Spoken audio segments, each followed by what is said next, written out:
J'ouvre la seconde partie de ce Sens Public, débat volontairement décalé de l'actualité du jour avec cette question. Mais pourquoi achète-t-on encore du gaz russe? La Commission européenne a annoncé il y a 3 semaines un plan pour en sortir. Enfin, diront certains, c'est ce que je dis moi aussi d'ailleurs. Avant d'en débattre, le constat de cette dépendance, Flora Sauvage. 3 ans après l'invasion de l'Ukraine par la Russie, l'Union européenne a drastiquement baissé la part du pétrole et du gaz russe dans ses importations. Pour ce qui concerne le pétrole, l'Union européenne a réduit d'au moins 90% ses importations de pétrole russe par rapport à 2021. Pour ce qui concerne le gaz naturel venant de Russie, aujourd'hui, le poids de ce pays, c'est un peu moins de 20% de la consommation gazière de l'Union européenne contre 45% en 2021. Désormais, l'UE a décidé de passer à la vitesse supérieure. Les 27 veulent aller plus loin en interdisant totalement les importations de gaz et de pétrole en provenance de la Russie d'ici à 2028. Aujourd'hui, l'Union européenne envoie un message très clair à la Russie. Plus jamais nous ne permettrons à la Russie d'utiliser l'énergie comme arme contre nous. Nous ne permettrons plus que nos États membres fassent l'objet d'un chantage. Nous ne contribuerons plus indirectement à remplir le trésor de guerre du Kremlin. Les dirigeants des 27 pays membres de l'Union européenne envisagent aussi l'adoption d'un nouveau paquet de sanctions pour faire pression sur la Russie. L'Union européenne devrait aussi adopter dans les tout prochains jours un 18e paquet de sanctions, inédit par son ambition et les mesures qu'il contient dans les secteurs financiers et énergétiques. Et il imposera un embargo, notamment sur l'importation de pétrole brut russe raffiné en pays tiers, ce qui est un signal fort. Alors que les frappes russes sur Kiev se sont intensifiées ces dernières 24 heures, les Européens sont décidés à mettre un terme aux importations de gaz et de pétrole russes. Un défi, tant la dépendance de l'Europe demeure importante. L'un des grands enjeux sera la diversification des approvisionnements. Pourquoi achète-t-on encore du gaz russe? Voilà la question à laquelle nous allons répondre avec Christian Cambon. Bonsoir, bienvenue. Vous êtes le sénateur LR du Val-de-Marne, membre de la Commission des Affaires étrangères du Sénat et envoyé spécial du président du Sénat pour les relations internationales. Adina Roll, bonsoir. Bonsoir. Bienvenue à vous aussi. Vous êtes essayiste, professeur à Sciences Po Paris, ancienne porte-parole de la Commission européenne en France. Et vous publiez chez Odile Jacob « Rompre avec la Russie, le réveil énergétique européen ». On est vraiment au cœur de notre débat. Nicolas Goldberg, bonsoir et bienvenue. Bonsoir. Vous êtes expert au cabinet Columbus Consulting, responsable énergie chez Terra Nova, et Tam Tranui, éditorialiste politique, évidemment resté à mes côtés. Je démarre par le constat, quelques chiffres, la part du gaz russe dans les importations de gaz de l'Union européenne. C'est de l'Union européenne. Avant la guerre, c'était 45%, 2023, 15%, 2024, 19%. Bon, ça a baissé, Christian Cambon. Est-ce que vous diriez que c'est encore beaucoup trop ? Encore beaucoup, mais je pense que c'est assez compliqué de s'en passer en aussi peu de temps, finalement. De doigts. Parce que pour se passer du gaz, qui est quand même une énergie absolument essentielle et sur laquelle a été fondée pendant de longues années une partie du développement économique des entreprises, le gaz russe était accessible à des prix quand même très avantageux. L'industrie allemande a fondé son développement sur cette ressource. Et sans passer définitivement, c'est assez compliqué parce que ça va nécessiter, mais je pense qu'on va aborder le sujet, de diversifier ou de réduire sa consommation ou bien de se mettre dans la main d'autres fournisseurs d'énergie, car ça existe aussi. Vous avez posé les différents chapitres du débat et je vous en remercie. Je reprends le chiffre parce que 15% 2023, 19% 2024, Adina Revol, pourquoi ça remonte? Pardon de poser une question aussi basique, mais on se le demande. Oui, il y a une des fluctuations de marché. Non, il y a une augmentation des importations de gaz naturel liquéfié. Donc, dans un premier temps, en fait, il faut revenir juste un tout petit peu en arrière. Donc, on importait 40% de nos importations par gazoduc. Ceci, c'est presque fini, en fait. Et la touche finale, ça a été l'arrêt de la route ukrainienne en décembre 2024. Mais en parallèle, les importations de gaz naturel liquéfié ont augmenté. Donc là, c'est par bateau-citerne, par exemple ? C'est par bateau-citerne et ça arrive notamment notamment dans les pays qui sont le mieux équipés par ce type de bateaux-citernes. Donc, la France, la Belgique, les Pays-Bas et puis l'Espagne. Alors, pourquoi? Parce que dans un premier temps, Vladimir Poutine a utilisé les ports européens pour exporter son GNL vers la Chine. Son gaz naturel liquéfié. Son gaz naturel liquéfié vers la Chine. Oui. Mais les Européens ont sanctionné ce type d'action. Donc, les sanctions sont effectives depuis le mois de mars de cette année. Ouais. En parallèle, il y a des accords en fait, de long terme, notamment Total, a un contrat pour des importations de gaz naturel liquéfié depuis un champ qui s'appelle Yamal 2, où il détient des parts. Donc, c'est aussi une explication de pourquoi, en fait, une partie... Oui, il y a des contrats de très longue durée. De contrats de longue durée. Et la Commission européenne, vous l'avez mentionné dans votre introduction, a proposé que ce type de contrat, en fait, soit banni à partir donc, de la fin de 2025. Ça, on le racontera en détail, évidemment, tout à l'heure, on y reviendra. Est-ce qu'il y a aussi une question de prix, Nicolas Goldberg? C'est-à-dire que la Russie, est-ce qu'elle brade son gaz? Et effectivement, la Russie bradait complètement son gaz parce que ça faisait partie de sa stratégie, sa géostratégie diplomatique. Ouais. C'était un accord, voilà. On construit des gazoducs, donc on se lie aux pays consommateurs et on vous exporte du gaz à bas cher, et c'est ce qui a fait toute la compétitivité de l'industrie. Parce que ce gaz livré point à point, il était vraiment pas cher. Maintenant, il y a le gaz naturel liquéfié, il y a d'autres types de gaz, il y a d'autres fournisseurs qui envoient du gaz à l'Europe, mais il est beaucoup plus cher. Il est beaucoup plus cher parce qu'il faut... Aujourd'hui encore, la Russie brade son gaz, continue de le vendre à bas prix. Alors la Russie, il y a encore un peu de gaz qui est envoyé par gazoduc, notamment dans des pays comme la Slovaquie et la Hongrie. L'Autriche en est un petit peu revenu. Ça, c'est toujours du gaz bradé. Ensuite, le gaz qui est vendu par bateau, ça s'est vendu sur un marché mondial.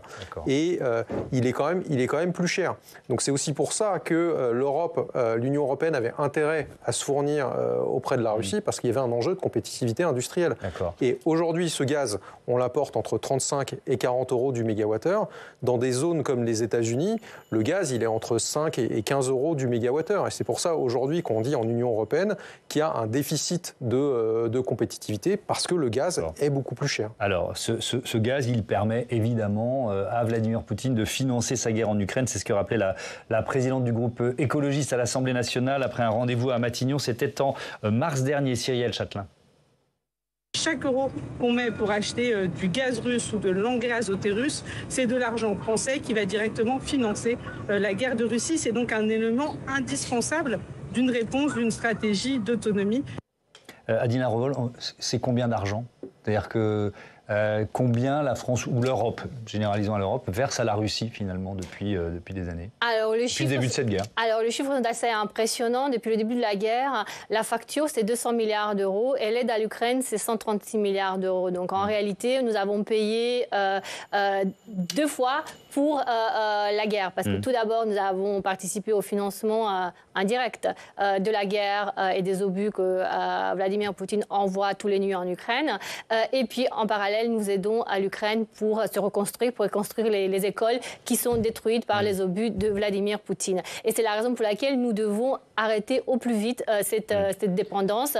Et vous avez mentionné les 3 leviers qui sont connus et qui ont été adoptés au niveau politique par les chefs d'État d'ailleurs à Versailles le 10 et 11 mars 2022, donc quelques jours après le début de la guerre. Oui, et pourtant on en est encore là, Christian Cambon. Pourquoi c'est si difficile? Vous avez commencé à l'évoquer tout à l'heure. Il y a des questions d'infrastructure, il y a des questions de mode de vie, mais il y a une absurdité que vous venez de décrire, quoi. C'est-à-dire que d'un côté, on donne de l'argent, c'était encore l'objet d'une réunion là pour reconstruire l'Ukraine, et de l'autre, on continue de financer d'une certaine façon la Russie pour envoyer ses bombes ou ses drones, quoi. Parce qu'une politique énergétique, c'est pas une politique de claquement de doigts. Oui. Donc, ce sont des investissements à long terme. On parle du gaz liquéfié. Si on veut accroître nos importations de pays amis, ça nécessite des infrastructures. Le gaz liquéfié, ça ne coule pas comme ça dans votre bonbonne de but à gaz. Donc, tout ceci nécessite des investissements de long terme qui sont très coûteux. Et il y a aussi le rapport du prix. Et donc, je pense nous avons tous besoin d'une énergie peu chère. Et je crois qu'il faut mettre ceci en relation avec un débat qui a lieu du reste en ce moment dans cette maison, avec la proposition de loi de notre collègue Daniel Grémillet, qui dit il faut arrêter de fonder des espoirs absolument démesurés sur les énergies renouvelables, même si on doit les conserver. On y reviendra un peu plus tard, dans quelques minutes, parce qu'effectivement, il y a des questions à poser. Tam, vous vouliez intervenir ? Oui, mais on a quand même, c'est vrai, l'impression qu'on est un petit peu schizophrène sur ce sujet. Quand on vote les pactes de sanctions, quand on entend les noms d'oiseaux que se sont envoyés Emmanuel Macron et Vladimir Poutine, est-ce qu'on ne se dit pas qu'au minimum, si effectivement on est obligé d'utiliser du gaz, qu'on peut encore tout de suite diversifier, aller voir ailleurs. Peut-être Nicolas Goldberg là-dessus, et peut-être, pour bien comprendre, il y a eu, je crois, 18 paquets de sanctions, c'est ça? On en est là à peu près. Il y a eu 17, le 18e est en cours, il y a eu plusieurs paquets de sanctions. Et le gaz n'est pas concerné, le gaz russe n'est pas concerné. Après, dans ces sanctions, l'idée, c'était de garder aussi l'Union européenne soudée.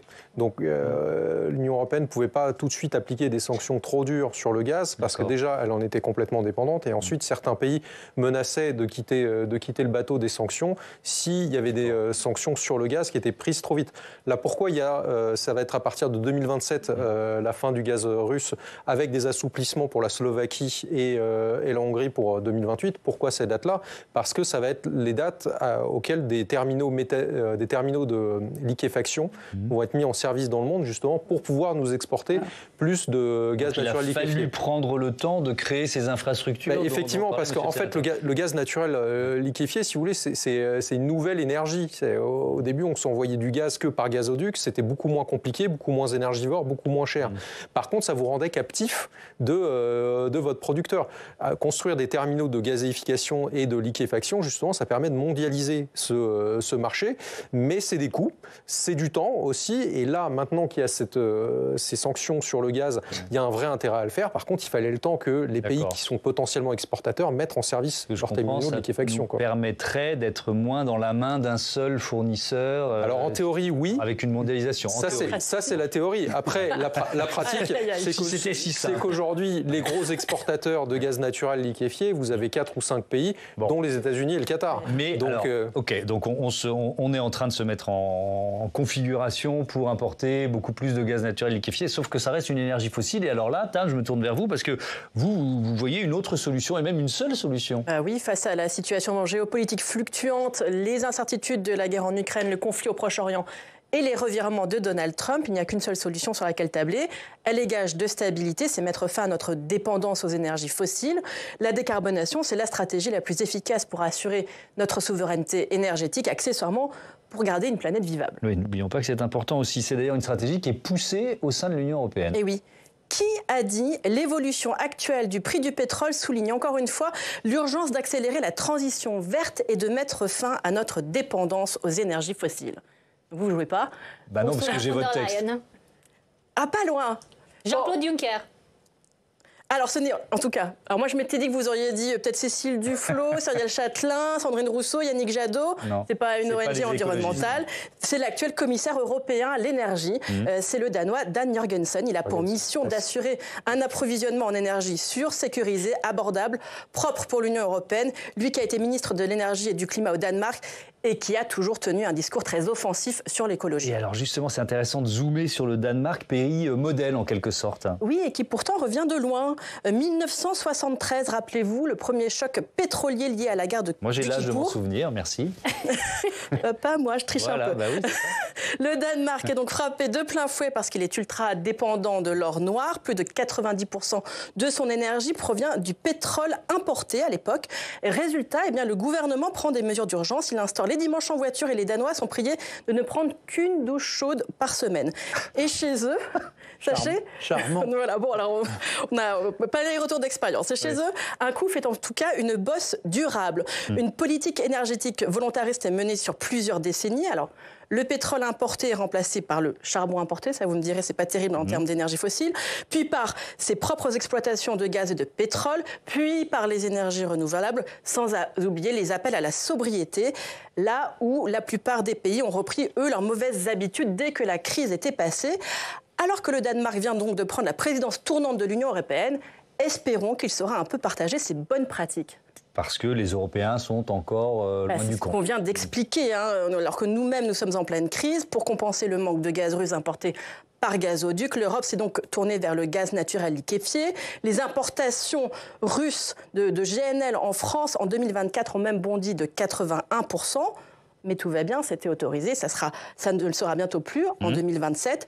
Et désormais, eh bien, nos regards se tournent vers les États-Unis pour notamment rééquilibrer la balance commerciale, l'un des grands sujets de colère trumpienne. Alors, certes, actuellement, les Américains sont un peu plus fréquentables que les Russes, mais leur gaz réussit le tour de force d'être issu d'un mode d'extraction encore plus polluant. On dit souvent que l'argent n'a pas d'odeur, mais le pétrole encore moins. Merci beaucoup, Tam. Et donc, j'en viens, Christian Cambon, à cette tribune publiée notamment par Bruno Retailleau, entre autres, qui réclame la fin des subventions sur l'éolien et le photovoltaïque. Il faut mettre le paquet sur le nucléaire. Je ne suis pas d'accord avec cette idée. Je pense qu'il faut garder un mix énergétique et le plus équilibré possible. Votre avis là-dessus? Parce qu'au sein des LR, tout le monde n'est pas d'accord. Enfin, je pense qu'il faut donner une bonne interprétation à cette tribune qui est une orientation certaine, mais la tribune et l'idée des co-signataires de cette tribune n'est pas de passer par pertes et profits les énergies propres. Je pense effectivement que la France a... Rendons grâce au général de Gaulle et même à la 4e République, car le fondement de l'industrie nucléaire date en fait de la 4e République. Rendons grâce à ceux qui nous ont donné cette souveraineté et cette indépendance énergétique que n'ont pas nombre de pays comme l'Allemagne, et qui a du reste beaucoup bataillé pour que nous n'ayons plus d'énergie nucléaire. C'est une parenthèse. Donc je pense que d'abord, le Parlement et le gouvernement sont là aussi pour réfléchir sur l'avenir. On a dit tout à l'heure qu'une politique énergétique, ça demandait beaucoup de temps. Oui. Et ça demande beaucoup d'investissement. Mais donc, si on arrête de subventionner l'éolien et le photovoltaïque, c'est du retard qu'on aura du mal à rattraper? Je pense que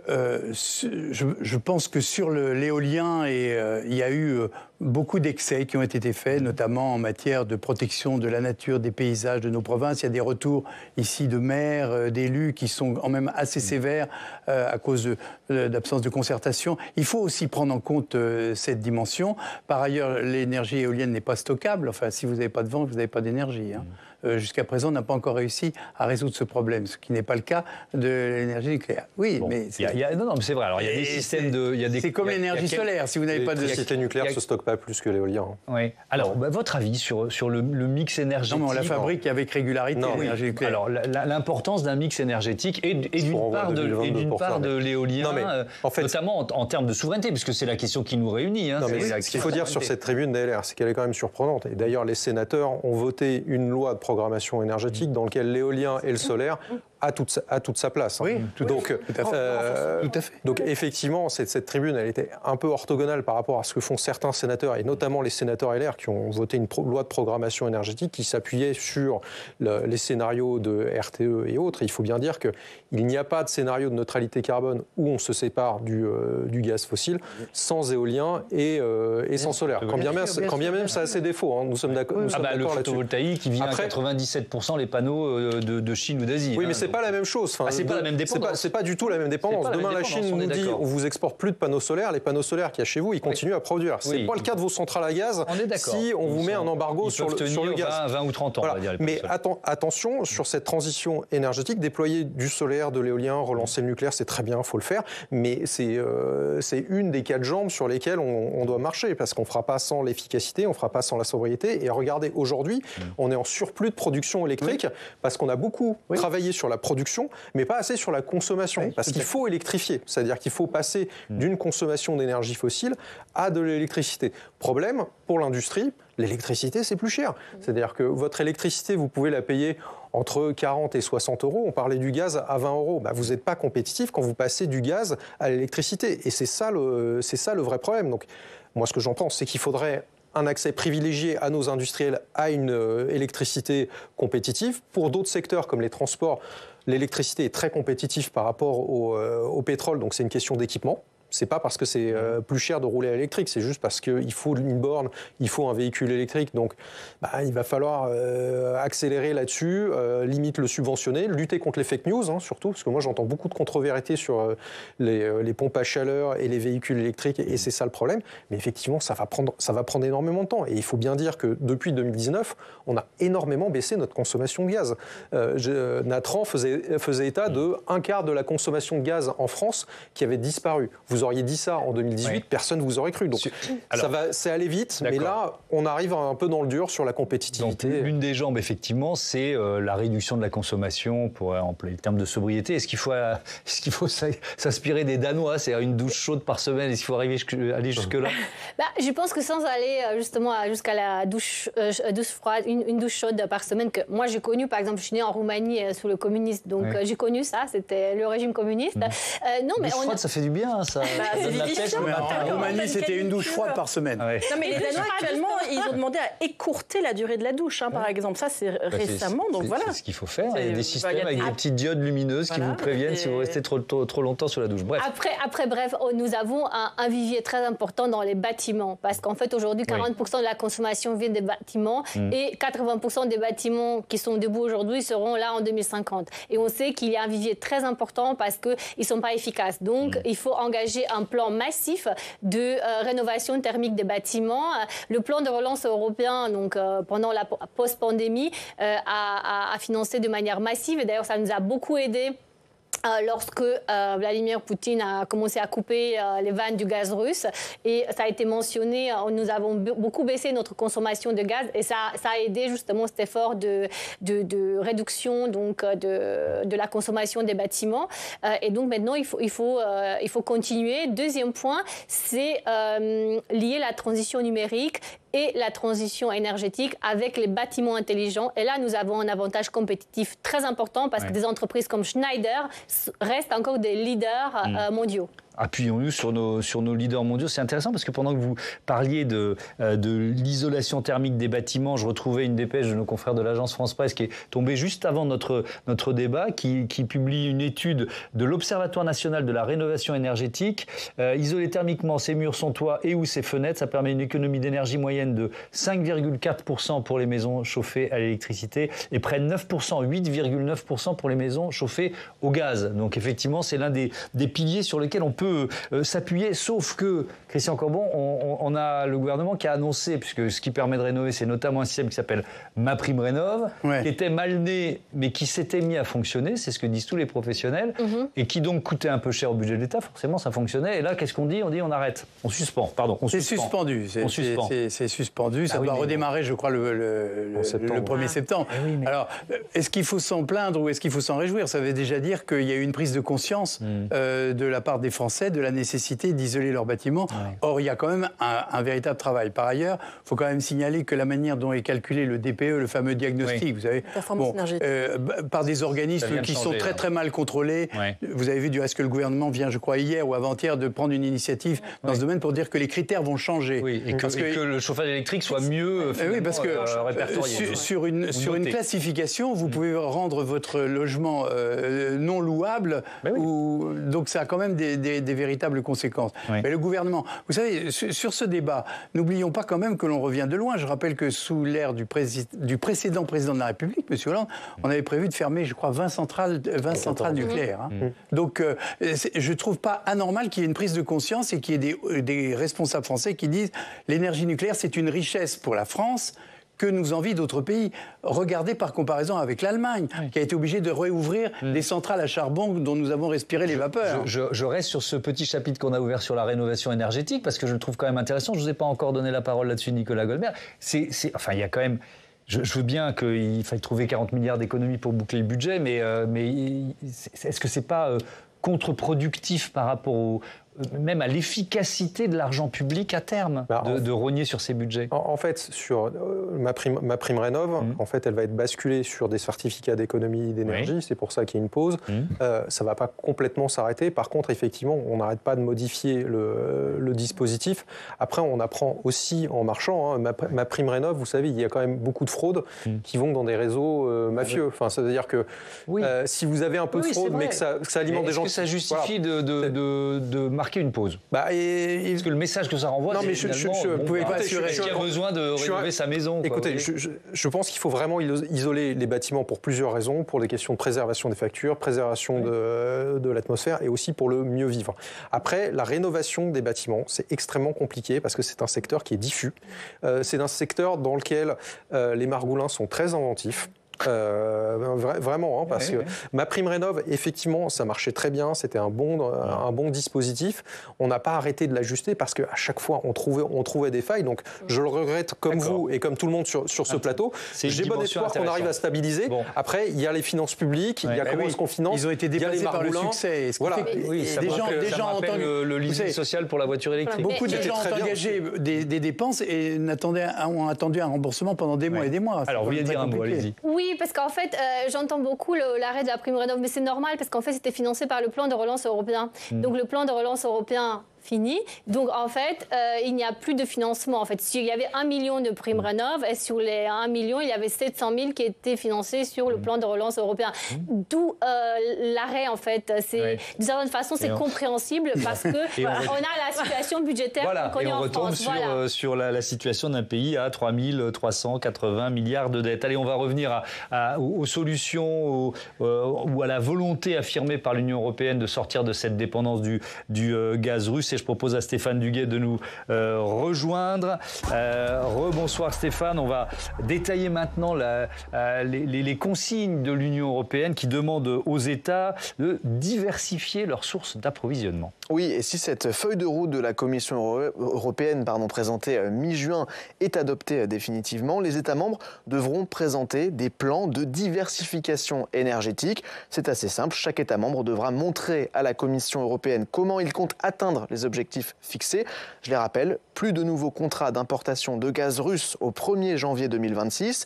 Les contrats courts devront, eux, prendre fin le 17 juin 2026. Et pour les contrats plus longs qui courent parfois sur 10 ans, ils devront s'achever au plus tard fin 2027. Avec quelles alternatives pour les États européens ? Alors la première d'entre elles, c'est la baisse de la consommation de gaz qui entraîne de fait une baisse de la demande et donc une possible baisse des importations. Depuis le début de la guerre en Ukraine, en 2022, les Européens consomment 18% de gaz de moins, mais ces chiffres cachent de grosses différences au sein de l'Union européenne parce que dans les États de l'Est, la consommation de gaz, elle, augmente. La deuxième alternative, Thomas, c'est trouver de nouveaux pays pour s'approvisionner. Et de ce point de vue-là, l'Union européenne a diminué sa dépendance au gaz russe. En 2021, les États européens importaient 45% de gaz provenant de la Russie. En 2024, ce n'est plus que 19%. Avec quels États qui sont venus remplacer la Russie ? Alors, je vous donne le top 4 des pays qui fournissent l'Union européenne en gaz. Ça comprend à la fois le gaz via les gazoducs et le gaz naturel liquéfié, le GNL. D'abord, le premier fournisseur de l'Union européenne, c'est la Norvège, qui fournit 33,4% du gaz européen. En deuxième position, il y a donc la Russie, on le disait, avec 19% des importations de gaz. En troisième position, vous avez les États-Unis, avec 16,5% du gaz européen. Ensuite, l'Algérie, 14,4% du gaz importé dans l'Union européenne. Mais on peut aussi citer, dans une moindre mesure, le Qatar, l'Azerbaïdjan ou encore le Royaume-Uni. Merci beaucoup, Stéphane. Est-ce que, Nicolas Goldberg, on a enfin pris la mesure de notre dépendance énergétique ? Est-ce que vous vous dites, ça y est ? Non, sur le papier. Sur le papier. Non, mais je dirais que c'est le cas sur le papier. Effectivement. Maintenant, c'est dans l'exécution que c'est difficile parce qu'on se rend bien compte que si on était dans cette situation, c'est qu'il y avait des intérêts économiques, parfois diplomatiques aussi, à y être. Et revenir en arrière, effectivement, c'est compliqué. C'est très compliqué. Et là, on parle beaucoup de gaz, mais on peut parler aussi du pétrole. Malgré le nucléaire, les énergies fossiles, c'est 2/3 des énergies qu'on consomme en France. Alors, c'est moins qu'ailleurs, parce qu'effectivement, il y a ce fameux nucléaire. Mais comment on fait pour se débarrasser de ces 2/3-là, que ce soit dans le chauffage, que ce soit dans l'industrie, que ce soit dans les transports ? Mais il y a une prise de conscience. Sur le papier, on a des plans. Maintenant, c'est dans l'exécution que ça pêche, parce qu'il faut bien refaire des investissements, il faut bien que quelqu'un paye. Et même si on a intérêt à y gagner à long terme, même si à long terme, c'est plus économique de rouler à l'électrique que de rouler au pétrole, c'est quand même de l'argent à mettre sur la table et un mode de vie un peu à changer. Ça questionne aussi nos habitudes et notre mode de vie. Christian Cambon. L'idée, c'est effectivement de récupérer le plus de souveraineté énergétique. Nous sommes bien d'accord. J'écoutais la liste que vous venez de donner, qui est bien connue. Je prends 4 exemples. Les États-Unis, vous avez vu le yo-yo des taxes. Brusquement, un monsieur Trump ou son successeur ou qui peut vous dire écoutez, non, vous n'êtes pas très gentil avec nous, vous nous avez mal parlé, on va augmenter les droits de 50%. C'est ce qui se passe en ce moment pour le Brésil. Il fait payer au Brésil le fait que Jair Bolsonaro ait une procédure judiciaire. Le Qatar, vous prenez le Qatar, imaginez que la crise avec l'Iran prenne une autre proportion, le détroit d'Ormuz est bloqué. Comment vous faites pour faire passer ces fameux bateaux? L'Algérie, on est en fraîcheur de relations, si je puis dire comme ça, et même l'Azerbaïdjan, on n'est pas non plus au mieux de notre forme avec ce pays. Donc, si c'est pour passer d'une dépendance russe à d'autres dépendances qui sont tout aussi inquiétantes, ça pose un vrai problème. C'est pour ça que je dis qu'une politique énergétique, d'abord, elle joue sur la diversification et aussi des politiques fortes de réduction des demandes d'énergie. Mais il faut bien regarder à qui nous achetons l'énergie qui nous manque, parce que sans ça, on va se retrouver confronté à des problèmes, somme toute, assez identiques. Effectivement, Adina Revol, on est en train de passer d'une dépendance à une autre, oui ou non? Je ne pense pas. Parce qu'en fait, aujourd'hui, en achetant du gaz russe, on finance la guerre en Ukraine. On l'a dit. Là, c'est déjà clair. Un point de départ très important. Voilà. Ensuite, aujourd'hui, on est sur, je pense, la diversification, c'est une solution de moyen terme. Et d'ici 2030, le système énergétique européen sera complètement transformé avec une électrification des usages. Et donc, l'électrification des usages, ça veut dire que, en fait, on utilisera de moins en moins de gaz naturel. Le gaz naturel qu'on utilisera sera du biogaz, en fait. Et donc, en fait, du coup, on n'aura plus cette dépendance externe. Parce qu'aujourd'hui, ce dont on parle, c'est l'enjeu, c'est l'autonomie européenne. Je dirais même au-delà de l'autonomie énergétique, parce que l'Union européenne ne peut pas être une vraie puissance si elle n'a pas cette autonomie énergétique. Ce qui montre la complexité des choix d'investissement, Nicolas Goldberg, parce qu'on parlait du fait de basculer du gaz livré par des gazoducs au gaz naturel liquéfié qui nécessite des terminaux et qui nécessite de lourds investissements. Vous nous disiez, on sera prêt en 2028, 27-28, bon, très bien. Sauf que si on va vers des usages qui finalement font qu'on aura beaucoup moins besoin de gaz naturel liquéfié, est-ce que cet argent-là, il ne faudrait pas le mettre ailleurs? C'est sûr qu'on aura beaucoup moins de consommation de gaz à horizon 2050. De toute façon, tout n'est pas électrifiable. Il y a quand même des infrastructures gaz qu'on va réutiliser, mais qu'on utilisera autrement. On fera circuler un autre type de gaz dedans. Effectivement, du gaz issu de la décomposition des déchets agricoles, des déchets des boues industriels, ce qu'on appelle le biogaz. C'est plus cher pour l'instant, il ne faut pas s'en cacher. C'est pour ça qu'on a de toute façon besoin de réduire les consommations avec de la sobriété et de l'efficacité. Tout ça, c'est le plan. Il faut y croire parce que si on n'y croit pas, on renonce à notre souveraineté énergétique en plus de renoncer au climat. Et c'est pour ça qu'on voit des personnalités pas spécialement écolos se positionner sur la transition énergétique parce que c'est la souveraineté qui est à gagner là-dedans. Mais effectivement, ça va être compliqué, il y aura des erreurs. On mise sur une autonomie, mais voilà, il n'y aura pas une autarcie. On n'a pas non plus énormément de mines. On va forcément importer des matières premières et des produits semi-finis d'ailleurs. Mais le fait de faire cette transition, ça peut nous amener à nous questionner sur nos dépendances, sur nos relations commerciales et éviter ces relations toxiques qu'on a dans les énergies fossiles qui ont bien été décrites. Donc il faut effectivement de l'électrification, mais on aura toujours du gaz. Ce sera un autre gaz demain. Il y a d'autres pays, alors vous avez beaucoup parlé de l'Allemagne, mais la compétitivité ou la croissance de l'Allemagne, elle s'est construite quand même sur le gaz russe. C'est ça qu'elle tousse aujourd'hui. Et puis accessoirement sur le fait de ne pas dépenser d'argent pour son armée en étant sous bouclier américain. C'est un autre vrai sujet. Oui, effectivement. C'est un autre vrai sujet, mais effectivement, tout le monde sait comment les choses se sont passées en Allemagne et tout le monde sait la crise, du reste la récession que cette affaire du gaz russe a entraîné pour l'Allemagne.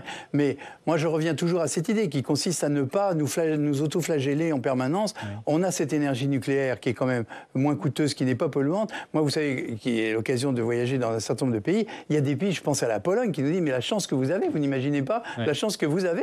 Parce que nous, on est là, on achetait du gaz russe, et maintenant, si les Russes veulent nous couper les robinets, ou alors même qu'ils les ont coupés du reste, il faut trouver d'autres solutions. Mais d'ailleurs, oui, Tam ? Vous avez dit que l'électrification, ça serait terminé d'ici. Mais par exemple, pour un pays comme la Pologne ou les pays de l'Est, ils sont beaucoup moins avancés sur ces sujets. On peut vraiment espérer avoir eu ce mouvement-là d'ici là? La Pologne, justement, en fait, la guerre en Ukraine a réveillé beaucoup de pays de l'Est pour des nouveaux programmes nucléaires. La Pologne en fait partie, justement. Donc, mais malheureusement, le contrat signé a été avec l'américain Westinghouse. Donc, il y a une question, finalement, aussi de souveraineté et d'autonomie à se poser. Donc, la première centrale nucléaire en Pologne sera livrée vers 2033. Après, d'autres programmes ont été là. Vous avez mentionné le Danemark. Le Danemark a relancé son programme nucléaire. Et par exemple, un autre pays de l'Est que je connais bien, puisque je suis née, la Roumanie. En Roumanie, la Roumanie est devenue le premier producteur de gaz de l'Union européenne avec des possibilités importantes à partir de 2027, donc justement pour les autres pays européens. Et puis en Roumanie, on produit également beaucoup de renouvelables. Donc c'est un pays où on fait du gaz, mais on fait également beaucoup de renouvelables parce qu'il y a beaucoup d'ensoleillement. Et ça a été, c'est peu connu d'ailleurs, mais ces pays d'Europe de l'Est coopèrent depuis assez longtemps pour construire une infrastructure régionale qui leur permet d'optimiser la production des renouvelables.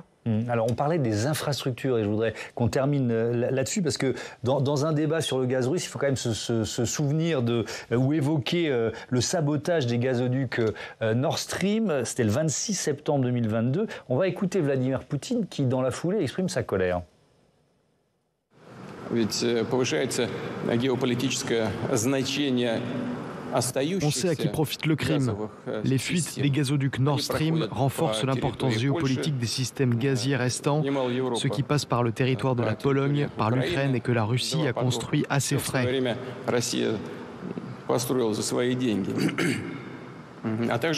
Mais aussi aux États-Unis qui peuvent désormais livrer leur énergie à des prix élevés.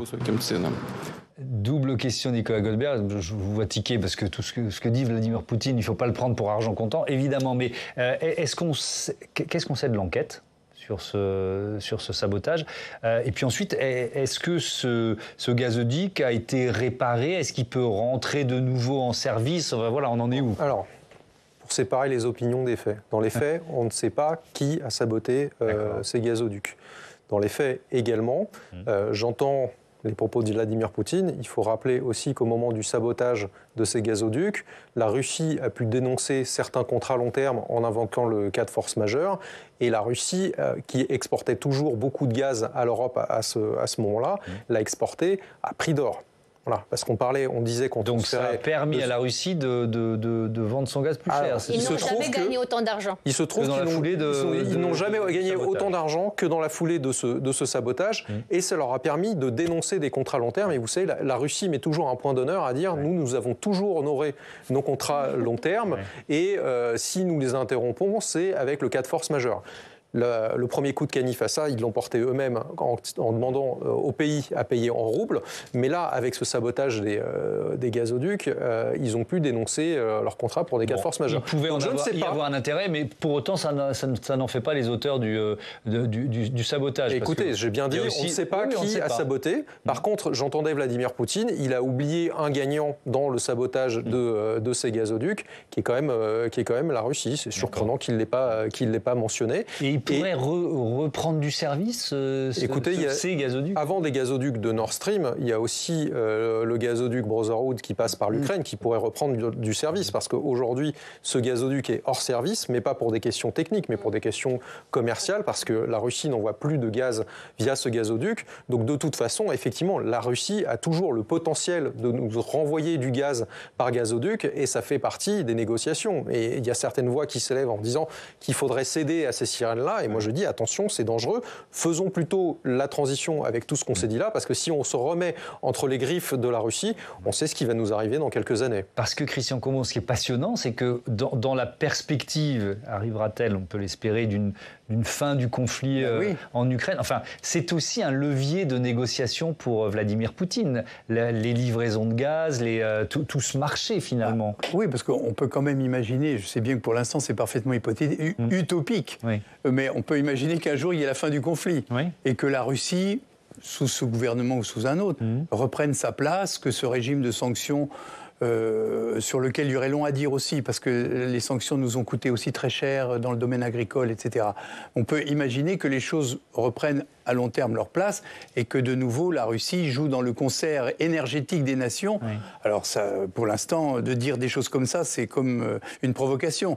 Mais enfin, si on regarde à long terme, or les politiques énergétiques sont des politiques de long terme, je pense qu'il ne faut pas l'exclure avec effectivement toutes les précautions nécessaires, car encore une fois, le débat le montre bien, et de quelque endroit que vous vous tournez, vous tombez dans la dépendance énergétique, sauf à avoir une industrie nucléaire autonome, ce qui est le cas de la France. Mais Adina Revol, qui est le plus dans la main de l'autre? Est-ce que c'est la Russie qui a plus besoin du marché européen pour son gaz, on n'a pas parlé de pétrole, mais pour ses hydrocarbures, ou est-ce que c'est l'Europe qui est encore très dépendante de la Russie? C'est une question intéressante que vous posez, parce que depuis les années 70, quand Willy Brandt, qui était chancelier de l'Allemagne de l'Ouest, a lancé l'Ostpolitik, parce que nos relations avec la Russie sont nées ainsi. C'était la volonté de l'Allemagne de l'Ouest, de Willy Brandt, de normaliser les relations avec l'URSS, sous le modèle de la normalisation des relations entre la France et l'Allemagne. Et donc, pendant des années, il y a eu cette croyance d'une interdépendance symétrique. L'URSS avait besoin de l'argent, des devises occidentales, et puis nous, on avait besoin du gaz russe pas cher. Et comme Nicolas l'a dit, même pendant les périodes les pires de la guerre froide, les Russes ont envoyé du gaz. Ils continuaient d'envoyer de Exactement, même pendant la crise de Cuba, le gaz était là. Donc il y avait le narratif de la fiabilité qui était fortement ancré dans les dispositifs politiques et médiatiques européens. Donc ça nous replace le contexte historique. Mais aujourd'hui, cette dépendance, elle existe encore ou pas? Aujourd'hui, clairement, Vladimir Poutine a plus besoin de nous que nous avons besoin de lui. En fait, on a pu se passer de gaz russe. Finalement, vous avez mentionné au début de l'émission, on est passé en un été, en fait, de 45% à 15% d'importation, puisque Vladimir Poutine nous a coupé le robinet. Donc, en fait, on peut le faire. Et puis maintenant, des nouvelles capacités de gaz naturel liquéfié aux États-Unis sont disponibles. Donc, on peut le faire. Ça a un prix. Et c'est ça la question capitale. Donc, il faut être capable de payer le prix de notre liberté, parce qu'on paye le prix de notre liberté aujourd'hui. Et puis, engranger la transition vers l'électrification des usages. Ouais. Et je repose un peu la même question que je vous posais tout à l'heure. C'est aussi un moyen de priver Vladimir Poutine d'un levier de négociation dans la perspective d'une sortie de conflit avec l'Ukraine. C'est la base de toute la géopolitique, en fait. Quand vous faites de la géopolitique, vous regardez quel est le centre de gravité de votre adversaire et vous attaquez là. Évidemment, le centre de gravité de la Russie, c'est ses exportations d'énergie fossile. Donc si à très long terme, on renoue une relation commerciale avec la Russie, il faudra faire attention à ne pas tomber dans les mêmes dépendances. Et donc pour ça, il faudra en avoir de toute façon moins besoin, sachant que de toute façon, à terme, il est prévu de se passer du gaz fossile. Donc moi, je veux bien qu'on regarde à terme, mais d'ici 2050, de toute façon, on n'importe plus de gaz naturel. On pourra importer du biogaz, et là-dessus, les terminaux méthaniers pourront aider, mais ce ne sera plus du gaz qui sera extrait des champs de Yamal et autres. Ou alors, on aura raté quelque chose, le climat et notre souveraineté, et là, ce sera catastrophique. Donc, il ne faut pas céder à ça. Et il faut continuer cette transition, il faut le continuer très fort. Merci beaucoup. Merci à tous d'avoir participé à ce débat qui était passionnant. On a appris beaucoup de choses grâce à vous. C'était super. Je vais rappeler le titre de votre livre, Adina Revol, c'est « Rompre avec la Russie, le réveil énergétique européen ». Bref, si vous avez aimé notre débat, lisez ce livre parce que c'est vraiment la version longue et élargie de ce thème. C'est aux éditions Odile Jacob. Je vous dis à lundi, vous pouvez retrouver nos débats sur publicsena.fr. Vous pouvez nous réécouter en podcast. Et puis comme vous êtes de plus en plus nombreux à nous regarder, on en profite pour vous remercier de votre fidélité et notez que l'invité de la matinale demain ce sera François Heisbourg, conseiller spécial à la Fondation pour la recherche stratégique. On sera encore dans ces thématiques. Merci et à bientôt.